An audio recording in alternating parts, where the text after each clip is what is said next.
एक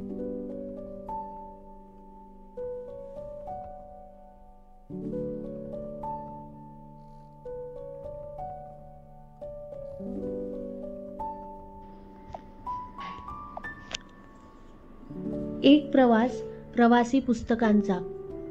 लेखक डॉक्टर अनिल सोमण. वाचन सौ गायत्री सोमण. प्रवास वर्णनपर पुस्तकांची प्रथम ओळख झाली ती बहुधा शालेय जीवनात. त्यावेळेस जादूगार रघुवीर यांचे आफ्रिकेचे प्रवास वर्णनपर पुस्तक वाचल्याचे अंधुकसे स्मरते. त्यानंतर बऱ्याच वर्षांनंतर गाठ पडली ती पुलंची. त्यांच्या अपूर्वाई आणि पूर्वरंग ह्या पुस्तकांनी वाचनाची गोडी तर लावलीच, पण प्रवास वर्णन असेही खमंग आणि खुसखुशीत असू शकते हे समजले. पुलंविषयी अधिक काय लिहिणार. त्याच सुमारास कधीतरी रमेश मंत्रींचे एक प्रवास वर्णन व अनंत काणेकरांचे धुक्यातून लाल ताऱ्याकडे हे वाचल्याचे स्मरते. त्यावेळेस अनेक प्रकारची पुस्तके वाचली, पण नोंद ठेवण्याची शिस्त नसल्याने विस्मृतीत गेली. त्यानंतर पुन्हा एकदा फार मोठ्या कालखंडानंतर वाचन व पुस्तक खरेदी दोन्ही सुरू झाले. तोपर्यंत थोडाफार प्रवास भटकंती सुरू झाली होती. कधी नातेवाईकांबरोबर तर कधी मित्रांबरोबर. पण ह्या भटकंतीला वेगळी दृष्टी मिळाली ती मिलिंद गुणाजी यांचे लेख व टीव्हीवरील शो बघून. त्यामुळे त्यांचे मुलुकगिरी व भटकंती ही पुस्तके घेणे अनिवार्यच होते. नंतर चला माझ्या गोव्याला हे संग्रही आले. नुकतेच त्यांचे चंदेरी भटकंतीही वाचले. आयुष्यात मिलिंद गुणाजी फार उशिरा भेटले याची खंत वाटते.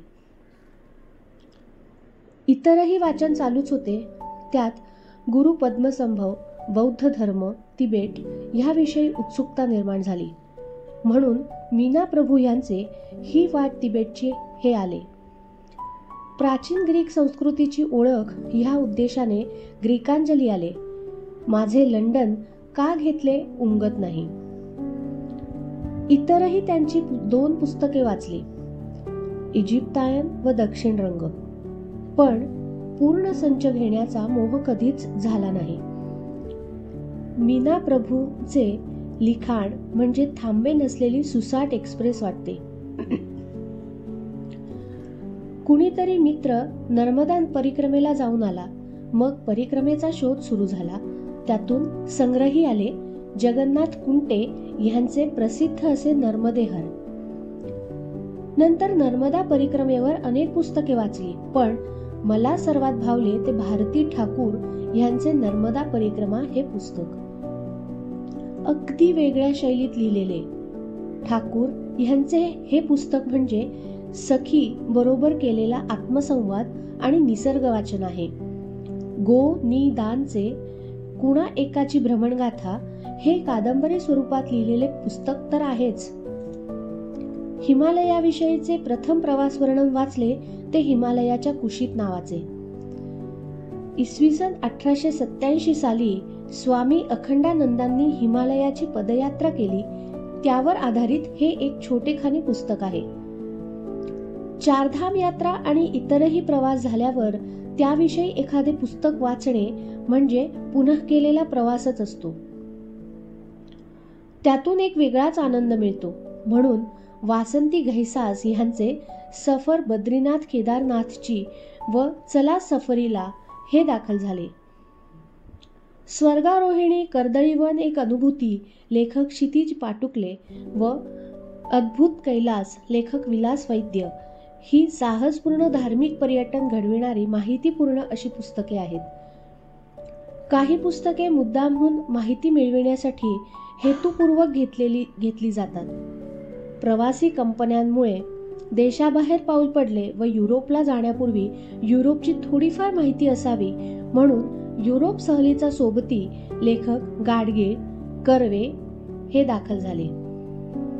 तसेच कधीही जाण्याची शक्यता संभवत नाही अशा पृथ्वीच्या दक्षिण टोकावरील अंटार्क्टिका किंवा उत्तर टोकावरील आर्क्टिक सर्कल, ग्रीनलँड, आईसलँड यांची रोमांचक माहिती प्रत्यक्ष जाऊन आलेले श्री व सौ जयप्रकाश प्रधान यांच्या एंड ऑफ द वर्ल्ड या पुस्तकातून मिळते. जे.पी. चे ऑफबीट भटकंती भाग 2 पूर्वीच संग्रही असल्याने लेखकाचा परिचय झालाच होता.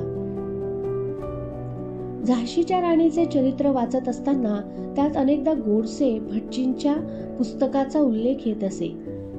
ते विष्णुपंत गोडसे यांचे माझा प्रवास 1857 हे पुस्तक अजबच्या प्रदर्शनात सहजगत्या मिळाले. मराठीतील पहिले प्रवास वर्णन आहे असे म्हणतात. फादर फ्रान्सिस दी ब्रिटो यांचे ओएसिसच्या शोधात वाचले होतेच, पण संग्राह्य असल्याने नव्याने खरेदी झाली. ह्याशिवाय पायपीट, कवी सतीश काळसेकर, भटकेगिरी, द्वारकानाथ संजगिरी, मदुराई ते उझबेकिस्तान, अनुवादक उल्का राऊत अशी काही उल्लेखनीय पुस्तके आहेत. पर्यटन एक संजीवनी, लेखक डॉक्टर लिली जोशी. संजीवनी हे तर खरेच, पण पर्यटनाविषयी पुस्तक वाचणे हे माझ्यासाठी नवसंजीवनी आहे. एक थोडे हटके पुस्तक म्हणजे मौक्तिक कुलकर्णी यांचे मॅडनेस ऑफ व्हील्स हे पुस्तक.